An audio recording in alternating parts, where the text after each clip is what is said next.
Welcome back. Back here with Steven Jackson talking Houston Rockets. Steven, we asked Nick Wright to describe Houston's current 4-game losing streak. He calls it an abomination. I looked that You're up. a truth teller, though. An abomination is a thing that causes disgust. Oh, boy. Yeah. The dictionary said. Well, Rockets head coach Mike D'Antoni doesn't totally disagree, saying Houston has, quote, hit rock bottom. Is this a fixable situation, Nick? Yeah, make shots, guys. Right. Make shots. Listen, the Rockets are very easy to figure out. They're making shots. They can beat anybody in the league. Are they not? They're going to struggle mightily, even more so this year as they've gone even more, forget small ball, micro ball. They're all in. They're going as small as you can. They're shooting more threes. Micro ball. Yeah. Micro ball doesn't really roll off the tongue. And I also didn't come up with it. Micro ball. It's what people are saying. Okay. But you, for reasons I don't understand, Steven, have an issue with Mike D'Antoni saying what the players know and what's obvious.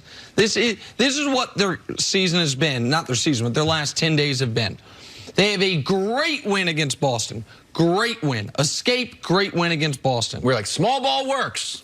They play the New York Knicks. They're down 19 points in the third quarter. They finally start playing better, but Russell Westbrook misses a jumper at the end of the game to go to overtime.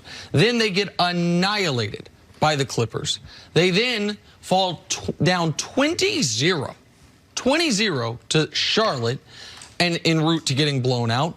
And then they're down 30 throughout the game to Orlando en route to getting blown out. That is rock bottom. But the defense thing I think is unfair in that, this week it's been defense. Steven, they were a top 5 defense under Mike D'Antoni 3 years ago. That happened. We all saw it. I don't know why you remember that year, right? When they won 65 games? What happened? Their second best player blew his hamstring and they end up losing. No, I mean, what happened to You know what happened? What? Golden State happened. Because they had Golden State happened. They had Golden State. They didn't beat them. So what happened to Golden State last year? What happened? They just weren't good enough? No, they lost. Why? Because of Kawhi. Oh, okay. It wasn't because of injuries. You would say that. I would say Kawhi.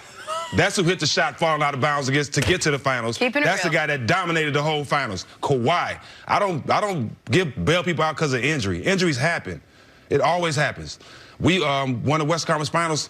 Dirk, they didn't have Dirk. Dallas didn't have Dirk. Yeah. We'll take it. Of course you'll take it, but it would have been different if they did. We still would have won. Okay. In my mind. Okay. But you can't do if. If it was the fifth, we'd all be drunk. Exactly. I got you, Stack. Exactly. But you we'll be tipsy. Hold on, man. You don't believe what you're saying right here. Yes, and I you do. know. Okay, he's a truth teller. You believe if Golden State's fully healthy, Kawhi and them still win. That's not the situation, Nick. Right. But I get it. So my point is there's this narrative. You can't win with D'Antoni. You can't win. You know why is that narrative? Because he hasn't won. Right. That's fair. It's not a narrative. It's proof. He hasn't won. They're losing. They're getting blown out by teams because of their defense. They have 2 guys that can score. You throw the ball to P.J. Tucker. People don't even know P.J. Tucker. They know him because he wears nice shoes, not even because of the basketball game. Covington is a great defensive player. You have 2 offensive players.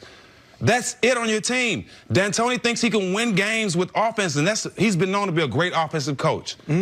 Great offensive coach. Top 5 offense every year in Houston. But don't win. So what does that say? But again, you know who else never won until he won? Andy Reid.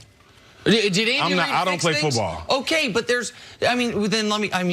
find, it's tough in the NBA because a handful of coaches hoard the titles. Rick Carlisle, was he not a great coach till 2011? Rick was a great coach, been a great coach before he won.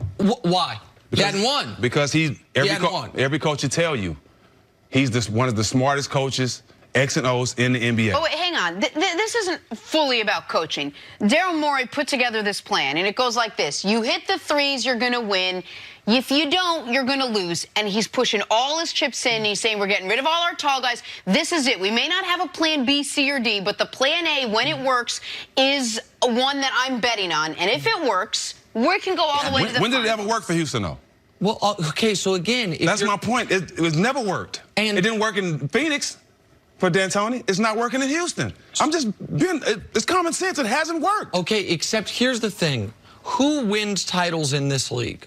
You think Durant is one of the greatest players of all time, right? Right. Okay. You think incredibly highly of Kawhi, that he's one of the 3 best players currently in the league. Yes. We know where you think about LeBron. That's all the titles. And Steph the year before Durant got there. So and then in the 90s, it's like, well, you've got Tim Duncan to deal with. You've got Kobe, you say is the second greatest player. Look at the coaches. Hold on a second. You've got Shaq to deal with. Yeah, he's not Phil Jackson. He's and not Greg Popovich. Okay, he's not the best coach ever or the second best coach ever. So he sucks. It's a terrible way to analyze these things. Don Nelson never won a championship. So what about him? And he's the winningest coach ever. So is he Don Phony like D'Antoni? Not at all. Why? It doesn't rhyme. Why? Doesn't Because Don Nelson created small ball. It's a different But they situation. never won, man. He's never won. You're right. He's never won. He's never won. So Don Nelson, no good either. But he's the winningest coach ever. Is D'Antoni that? What? No. He's saying he can rest his hat on at least the fact that he's the winningest. He's the winningest coach but that's ever. the same thing as D'Antoni resting his hat on. Every team that played the Warriors, healthy Warriors, lost in 5. They took them 7. That's what he laid his hat on. He took the Warriors to 7 games. That's his best attribute. Yeah, you can put a banner up. I think took the Warriors to 7 games. Okay, nice. This is why Draymond thinks he's better than Barkley. It's your fault. Stack. It's my fault? Yeah, because it's rings. Rings. One guy's got 3, one guy's got 0. He's clearly better. Well, honestly, he's had a better career. Oh, here we as go. far as championship, not numbers-wise. He wasn't a better player, but my goodness. Nick, he has 3 chips. Yes. Barkley has none. I understand. So, and by Nick, you got to start using your common sense, bro.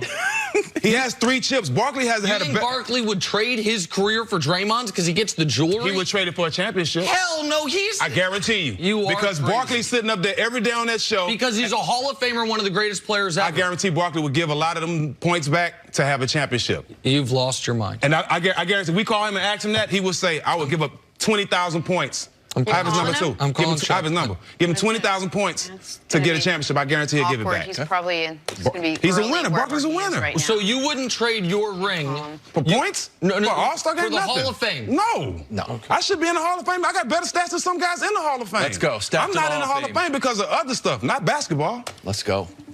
Facts. Are you calling Barkley right now? Calling Barkley. Ask him. Well, just don't go to break. Yeah, If he's let's ask him. Let's ask him. Let's ask him. He gave me the bleep you button. He doesn't want to talk right now. Awesome. All right, before we go to break, let us switch.